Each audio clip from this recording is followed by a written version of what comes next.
c'est un endroit que vous pourrez venir découvrir le 21 septembre à l'occasion des Journées du patrimoine et notamment son orgue.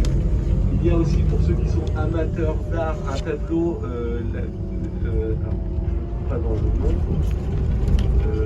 la Vierge tenant un enfant dans ses bras qui a été classé. C'est un tableau de 1672. Et on peut découvrir des fresques qui étaient cachées sous le plâtre. C'est un monument historique depuis 1990 et il faut savoir qu'il y a encore quelques années, le clocher menaçait de s'effondrer et un choix a été fait de la réhabiliter pour que l'église aujourd'hui puisse être encore visitée et exploitée. Alors, en plus on a un temps magnifique pour découvrir ce lieu.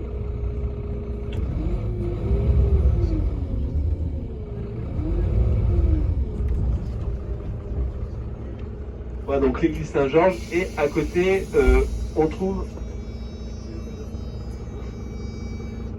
trouve juste à côté le Haut-Château. On est situé à 240 mètres de hauteur, je le signale, parce que des fois en hiver, il se peut qu'ici se mette à neiger alors qu'au centre-ville d'Essé, il ne neige pas. C'est devenu une propriété communale en 1985.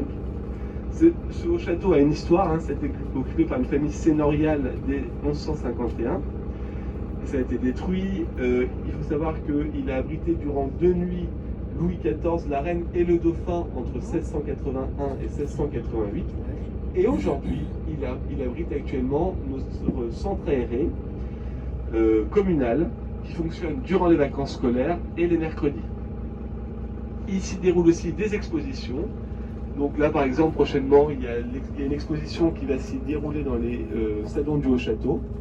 Il y a un grand week-end d'exposition où tous les artistes asséens qui sont en association peuvent exposer. Et si vous souhaitez faire des réceptions, vous pouvez aussi louer les salons du Haut-Château. Et je vous invite à y aller, notamment parce qu'il y a aussi un superbe parc qui est arboré et c'est très agréable d'y aller avec ses enfants. Ceux qui sont amateurs de figues, il y a un figuier qui est aussi juste devant.